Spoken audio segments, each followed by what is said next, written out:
What's up, my juice lovers? Charlie Wetlaufer here, second generation owner of Goodnature. Today we're going to be talking about a very important topic in juicing with a real cold press juicer, and that is press overflow.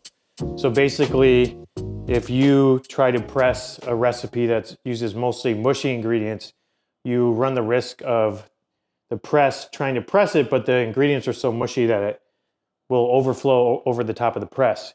This concept applies to all of our equipment. I've got Hummingbird here. It applies to M1, X1 Mini, X1, and even our larger industrial juice presses. Hummingbird does have an overflow detection feature, which is new for Hummingbird. So if it detects an overflow, it will pause. So if you're walking around the kitchen doing other things, you don't come back to a big mess all over your juicer and the counter. But it's still important to understand how to avoid the issue completely, because formulating your recipes using a nice mix of ingredients instead of all mushy ingredients give you a higher yield and more juice per hour, so you can get up to that maximum juice per hour. So I've got a variety of produce in front of me, which I think represent the mushy spectrum well. Mushy spectrum is a term I invented years ago. I have an article on our blog that I'll link to below that describes this in more detail. But basically, on one end of the spectrum, you have very fibrous ingredients like leafy greens or root vegetables. And then on the other end of the spectrum, you have very mushy ingredients. So like the most mushy ingredients, which we don't recommend trying to juice at all, be things like avocado, banana, mango, etc. But then as we move down the line, like berries are very mushy, citrus, it's a little less mushy, pineapple is right around the same area in the spectrum, pears get a little more fibrous, cucumbers, kind of right in the middle, a little bit on the mushy side. Apple is basically right in the middle of the spectrum. So if you can formulate all your recipes to have about the consistency of apple, then you're in a good place. And then we have celery, ginger, carrots, leafy greens.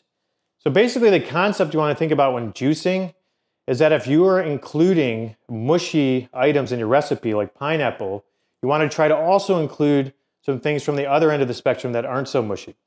For example, a very popular recipe in juice bars, most of them call it 24 karat gold or whatever, which is about half the recipe is carrots, and then the other half is pineapple and orange. So it's like a good mix because you're mixing things from the fibrous end of the spectrum, things from the mushy end of the spectrum that will press really well. You can do a full batch, and you won't run into issues with overflowing the press.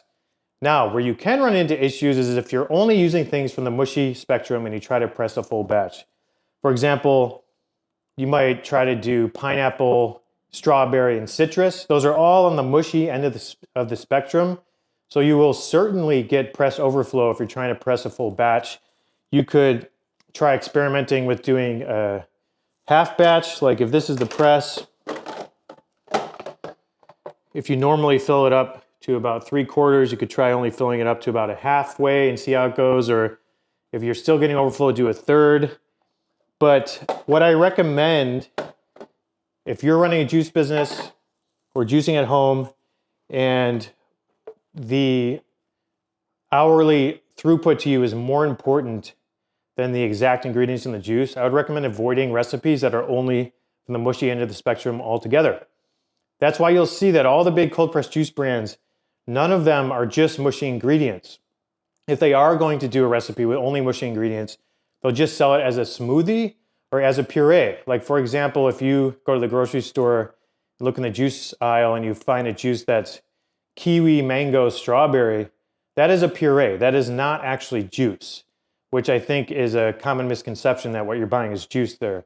So the way you want to think about it is, how do I blend ingredients in my recipes so the mushiness of the recipe as a full lies more in the middle than towards the mushy end?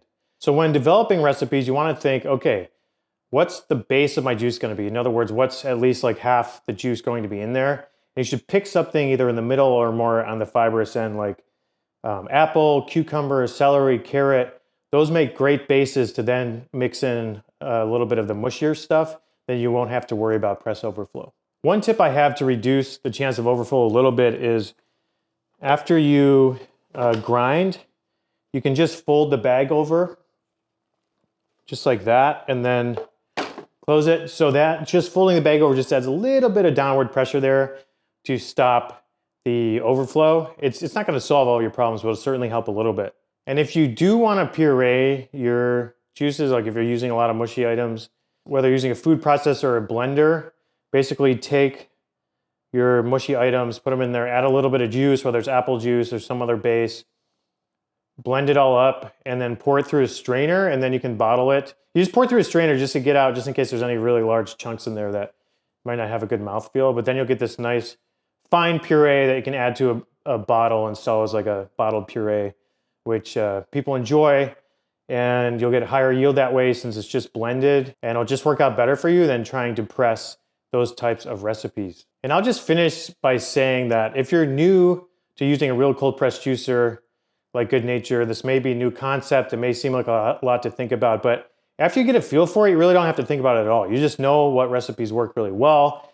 Like every recipe I come up with, I can fill all the way and press with no problem at all, just because I understand the concept of the mushy spectrum and how to get that grind that's more somewhere in the middle or over on the fibrous side instead of over on the mushy side. So I hope these tips are helpful. If you have any questions, drop a comment below and I'll be happy to answer. Peace.